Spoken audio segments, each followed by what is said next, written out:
एक पायलट ने कैसे किया प्लेन हाईजैक, जानिए इस पूरी कहानी को। 24 मार्च 2015 की सुबह 9:27 पर मार्सिलियस इन रूट कंट्रोल सेंटर को एक एयरबस A320-211 से कांटेक्ट मिला। यह फ्लाइट जर्मन विंग्स के द्वारा ऑपरेट की जा रही थी एंड ये फ्लाइट बार्सिलोना से डसेल्डोर्फ की ओर जा रही थी। सब कुछ नॉर्मल लग रहा था। 9:30 AM पर कैप्टन ने एयर ट्रैफिक कंट्रोल की क्लियरेंस को कंफर्म किया और अपने रूट पे फ्लाई करना जारी रखा। लेकिन कुछ मिनटों के अंदर ही कंट्रोल सेंटर ने एक अजीब सी चीज नोटिस की। प्लेन की एल्टीट्यूड लगभग 30,000 फीट थी, जो उसके ओरिजिनल क्रूज एल्टीट्यूड से 2,000 फीट कम थी एंड धीरे धीरे करके इस प्लेन की एल्टीट्यूड और ही कम होती गई। मार्सिलियस कंट्रोल सेंटर ने तुरंत ही प्लेन से कांटेक्ट करने की कोशिश की और पूछा कि फ्लाइट को किस एल्टीट्यूड पे फ्लाई करने की क्लियरेंस मिली थी। लेकिन हैरानी की बात यह थी कि उन्हें कोई रिस्पॉन्स ही नहीं मिला। अगले 2 मिनट में उन्होंने फिर से 2 बार ट्राई किया, लेकिन फिर भी उन्हें कोई रिस्पॉन्स नहीं मिला। 9:34 AM पे उन्होंने एक अलग फ्रीक्वेंसी से भी कांटेक्ट करने की कोशिश की, लेकिन फिर भी उन्हें कोई रिस्पॉन्स नहीं मिला। 9:35 से लेकर 9:39 AM के बीच तक उन्होंने बहुत सारे अलग अलग फ्रीक्वेंसी से कांटेक्ट करने का ट्राई किया, बट गॉट 0 रिस्पॉन्स। यहाँ तक कि फ्रेंच एयर डिफेंस सिस्टम और दूसरी फ्लाइट्स ने भी इनसे कांटेक्ट करने की ट्राई की, लेकिन उन्हें भी सिर्फ साइलेंस से मिला। 9:40 AM पे रडार कांटेक्ट पूरी तरीके से लॉस्ट हो गया and French air traffic control ने डिस्ट्रेस फेज ट्रिगर कर दिया। उन्होंने ये डिक्लेयर किया कि इस एयरक्राफ्ट और इसके पैसेंजर्स को इमीडिएट हेल्प की जरूरत है। 9:41 AM पे ये जर्मन विंग्स फ्लाइट एक एल्पाइन माउंटेन से क्रैश हो गया। क्रैश एक ऐसी जगह पे हुआ था जहां तक रोड एक्सेस बिल्कुल भी नहीं था एंड इमरजेंसी क्रू को तुरंत हेलीकॉप्टर की हेल्प से उस साइट पे लाया गया, बट प्लेन पूरी तरीके से डिस्ट्रॉय हो चुकी थी। डेब्रिस फील्ड काफी बड़ा था, लेकिन प्लेन के टूटे हुए पार्ट्स छोटे छोटे टुकड़ों में बिखरे हुए थे। हालांकि उसी वीक कॉकपिट वॉइस रिकॉर्डर और फ्लाइट रिकॉर्डर दोनों मिल गए।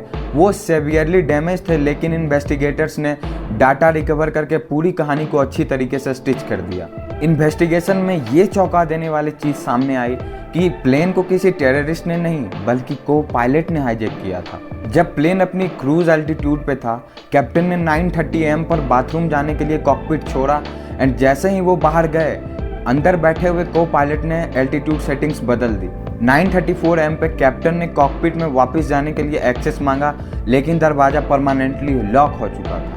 कैप्टन ने इंटरकॉम पे भी कॉल करके अनलॉक करने की कोशिश की, लेकिन कोई भी रिस्पॉन्स नहीं मिला। को पायलट ने कॉकपिट डोर कंट्रोल को परमानेंटली लॉक कर दिया था। ये वही सिस्टम था जिसे 2001 के बाद सेफ्टी के लिए लागू किया गया था, ताकि हाईजैकर्स कॉकपिट के अंदर नहीं घुस सके। कैप्टन ने कॉकपिट डोर को तोड़ने की पूरी कोशिश की। कॉकपिट वॉइस रिकॉर्डर में 9:39 AM पर उनकी वायलेंट नॉक्स की आवाज़ें भी रिकॉर्ड हुई, लेकिन कॉकपिट डोर रीइंफोर्स्ड था, जिसे तोड़ पाना इम्पॉसिबल था एंड उस टाइम पे प्लेन पे बैठे सारे पैसेंजर्स को ये पता चल गया था कि प्लेन नीचे जा रही है एंड क्रैश में सभी लोगों की मौत हो गई। क्रैश में 144 पैसेंजर्स, 4 कैबिन क्रू और दोनों पायलट्स की मौत हो गई। इनमें एक पूरी स्कूल क्लास थी जो फील्ड ट्रिप से वापस आ रही थी। कैप्टन पैट्रिक सोडेनहाइमर सिर्फ 34 साल के थे और 2 बच्चों के पिता थे। उनकी पत्नी ने बाद में एक फाउंडेशन स्टार्ट किया ताकि बच्चों को ग्रीफ और क्राइसिस से निपटने में मदद दी जा सके। को पायलट सिर्फ 27 साल का था और फ्लाइंग का शौकीन था। उसके रूम के दीवारों पर एयरबस, बोइंग और लुफ्तांसा के पोस्टर्स थे, लेकिन ट्रेनिंग के दौरान उसे सीवियर डिप्रेशन हुआ। हालांकि ट्रीटमेंट के बाद उसे फिट टू फ्लाई डिक्लेयर किया गया, लेकिन उसने अपनी मेंटल हेल्थ इश्यूज को छुपाया था। 2015 में उसकी कंडीशन बिगड़ गई। उसे ऐसा लगने लगा कि वो ब्लाइंड होता जा रहा है एंड उसने बहुत सारे डॉक्टर्स को दिखाया, बट कोई सीरियस मेडिकल प्रॉब्लम नहीं मिली। डॉक्टर ने उसे हाइपोकॉन्ड्रियकल डिसऑर्डर और इमरजेंट साइकोसिस का डायग्नोसिस दिया, लेकिन उसने फिर भी ये बात एयरलाइन से छुपाई। इस हादसे के बाद यूरोपियन एविएशन सेफ्टी एजेंसी ने कई नए रूल्स लागू किए और पायलट्स की साइकोलॉजिकल स्क्रीनिंग को और भी सख्त किया गया। कई एयरलाइंस ने 2% कॉकपिट रूल लागू किया ताकि कॉकपिट में हमेशा 2 लोग रह सकें। हालांकि लुफ्तांसा ने हाल ही में इस रूल को खत्म कर दिया। ये इंसिडेंट एक पेनफुल रिमाइंडर है कि मेंटल हेल्थ को हल्के में नहीं लेना चाहिए और प्राइवेसी और पब्लिक सेफ्टी में सही संतुलन बना के चलना चाहिए।